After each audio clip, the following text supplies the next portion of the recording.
Oi, pessoal, tudo bem? Sejam bem-vindos, bem-vindas a mais uma semana de processo penal. Eu espero que estejamos todos firmes nessa, sei lá qual semana de quarentena. Contem comigo.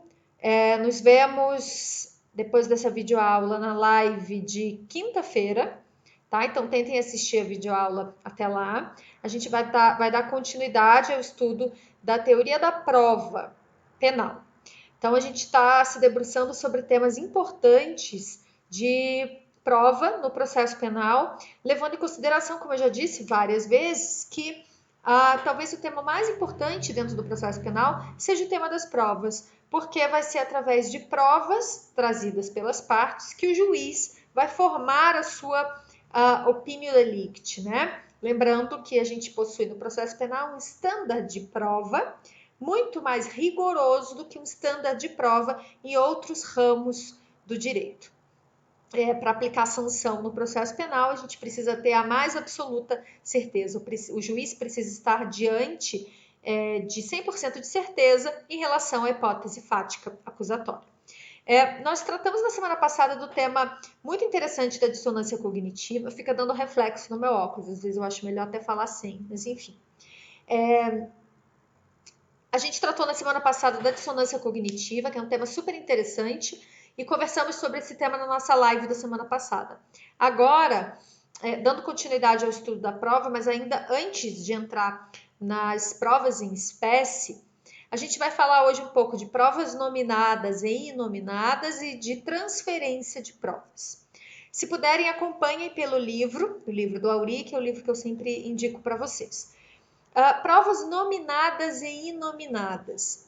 Vamos lá, quando a gente fala em prova no processo penal, a gente pode pensar em vários tipos de prova. Não existe um artigo no Código de Processo Penal que traga taxativamente quais são as provas que podem ser produzidas pelas partes no processo. Tá? Então a gente tem um sem número de provas. A gente vai estudar mais para frente um pouco as provas em espécie, que são normalmente prova testemunhal, depoimento da vítima, interrogatório do réu, reconhecimento de pessoas e coisas, acariação, prova documental.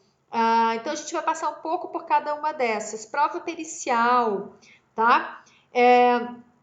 A gente tem outros tipos de prova específicos em legislação extravagante que são específicos para investigação ou para instrução processual penal de determinados tipos de crime, como, por exemplo, meios de prova que nós possuímos na Lei 12.850 de 2013, que é a Lei das Organizações Criminosas. São meios de prova que relativizam bastante mais do que os meios de prova que eu acabei de citar, porque todo meio de prova, em alguma medida, ele acaba relativizando vários direitos. Então, quando a gente, por exemplo, está diante de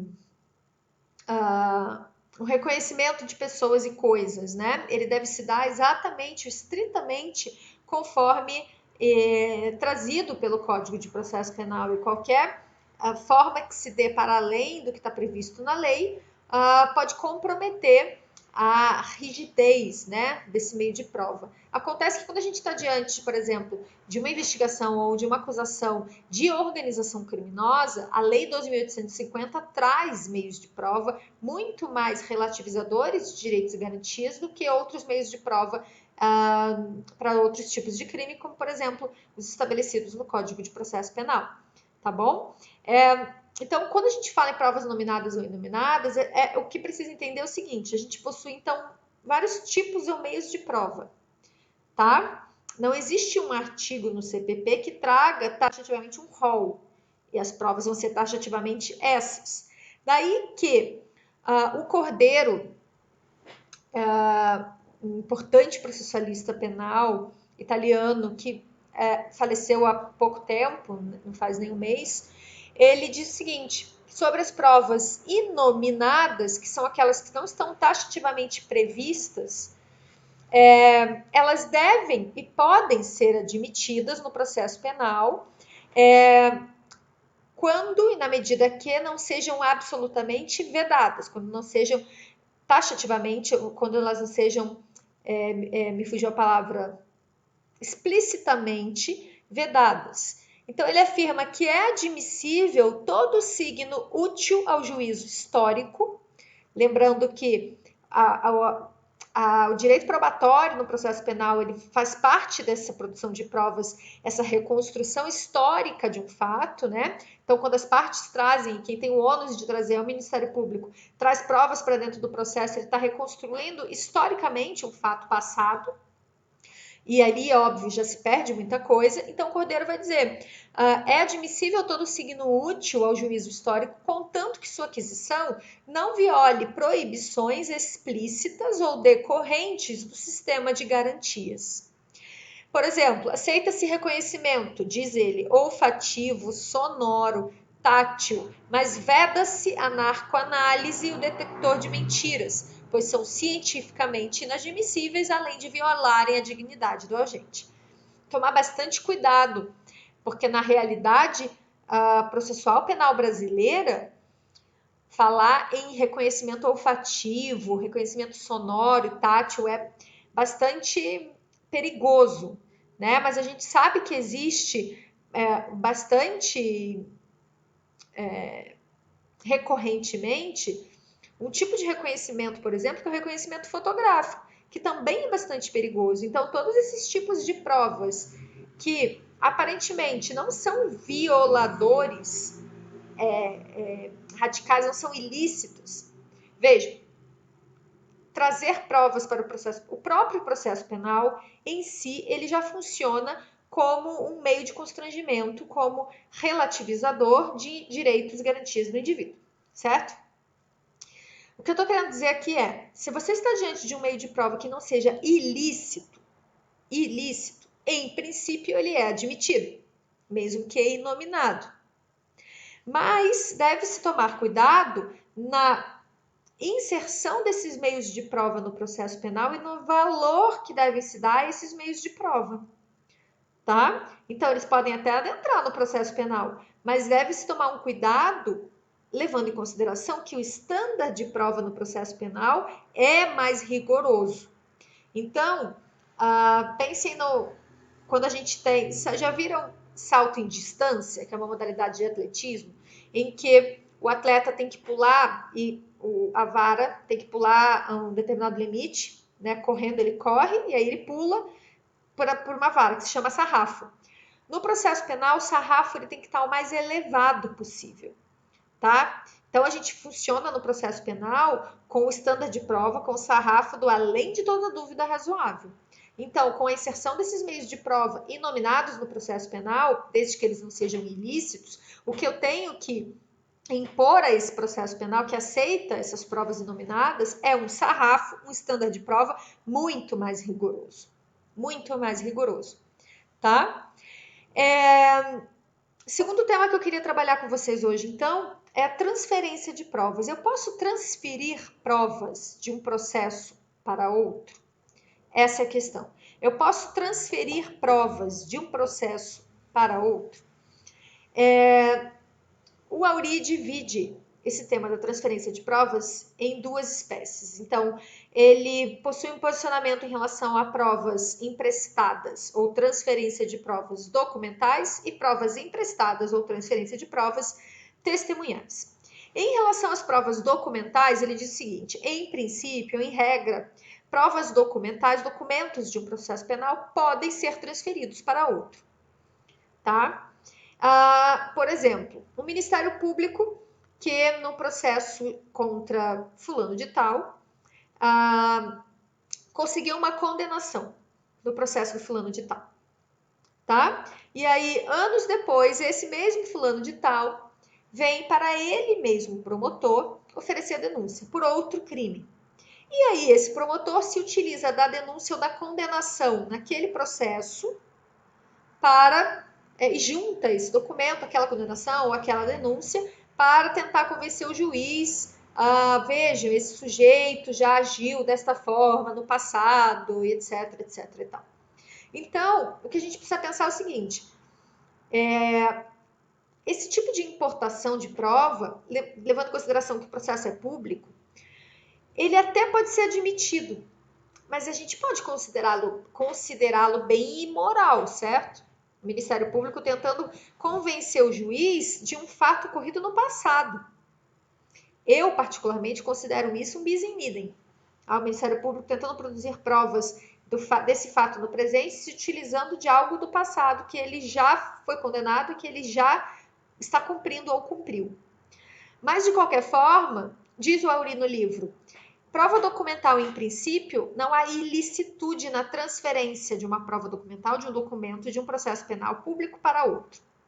O que não se admite é a transferência de um documento sigiloso.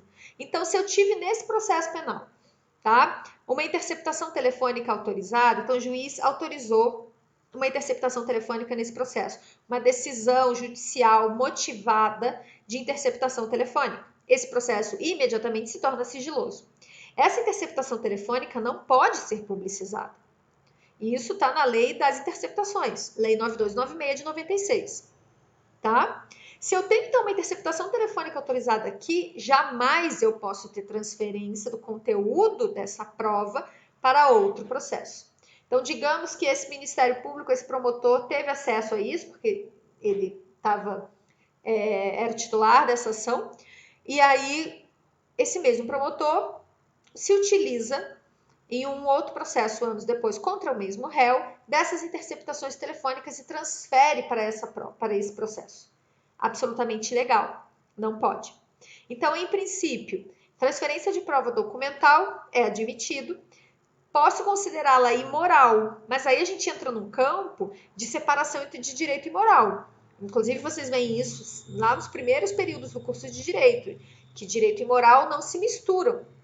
Inclusive, direito penal e moral mais ainda, né? Então, laicização do direito nos diz isso. Inclusive, muitas vezes, o direito sempre deve ser amoral, né? Sem conteúdo moral, ou moralizante. Muitas vezes, o direito pode ser imoral. O que o direito não pode ser é ilegal. Vocês conseguem entender isso? Então, em princípio, quando você está diante de uma prova documental, de um processo público, você até pode transferir para outro. Isso deve ser olhado com olhos com o sarrafo, o estandarte probatório bem rigoroso, porque, de alguma forma, considero que você está infringindo o ne bis in idem. Então, a proibição de você acusar a mesma pessoa pelo mesmo fato duas vezes, né? Se você se utiliza de uma condenação passada para trazer a esse momento, a esse novo processo, esse fato, me parece que há uma atenção a ser redobrada aqui. Mas, em princípio, não há nenhuma ilicitude. Ao contrário do fato da circunstância em que eu estou diante de uma interceptação telefônica que foi decretada, que foi autorizada pelo juiz aqui, e é passada, transferida a esse processo em que não foi autorizada a interceptação telefônica. Aí eu estou diante de uma prova ilegal, essa prova não pode ser considerada, essa transferência dessa prova não pode ser considerada para esse processo. Tá? Ainda, a gente pode estar diante da transferência de prova, de uma prova testemunhal. Então, nesse processo aqui, eu tive, na audiência de instrução e julgamento, o juiz esteve diante de depoimentos de várias testemunhas. Tá? Então, provas testemunhais de A, B e C. Sobre este fato a qual estava sendo julgado o sujeito respectivo. Anos depois, o mesmo sujeito é acusado em outro processo e o promotor, o Ministério Público, se utiliza dos depoimentos dessas testemunhas e transfere para este processo aqui. Aquelas testemunhas que deram seu depoimento nesse processo, deram seu depoimento sobre o fato deste processo e não sobre o fato deste. Então, veja, diz o Auri, e concordo com ele, essa transferência de prova testemunhal viola o contraditório e a ampla defesa, que são duas regras constitucionais de processo penal. Tá? Por quê? Porque o réu, nesse processo, não teve, uma vez que o promotor transferiu as provas desse para esse, O réu, nesse processo, não teve a possibilidade de se defender do que foi dito, porque a transferência de provas impossibilitou o contraditório pela defesa.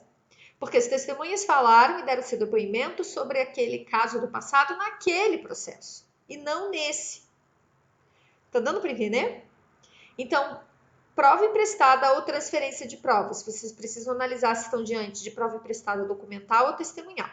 Documental, em regra permitido. Em regra permitido. Desde que você não esteja diante de um documento sigiloso, que foi conseguido em determinado processo por via de interceptação telefônica autorizado pelo juiz naquele processo. Se você está diante de uma prova emprestada testemunhal, posicionamento do Auri, com o qual eu concordo, a violação nessa transferência de um processo para outro do contraditório da ampla defesa. Então, consideramos que não cabe transferência de prova testemunhal. Se o promotor ou se qualquer parte, enfim, quer ouvir essas testemunhas, que as arrole, que as chame para testemunhar, para dar o seu depoimento neste processo ao qual o sujeito está sendo acusado. Tá bom? Então, esses temas a gente vai rediscuti-los na nossa live de quinta-feira. Se puderem, deem uma olhada para acompanhar essa discussão desses temas no livro do Auri, tá? A continuação das páginas que eu já citei para vocês na última aula. Por hoje é isso. Fiquem bem, boa semana, sigam fortes aí, a gente se vê na quinta-feira, tá bom? Beijo, gente. Tchau, tchau.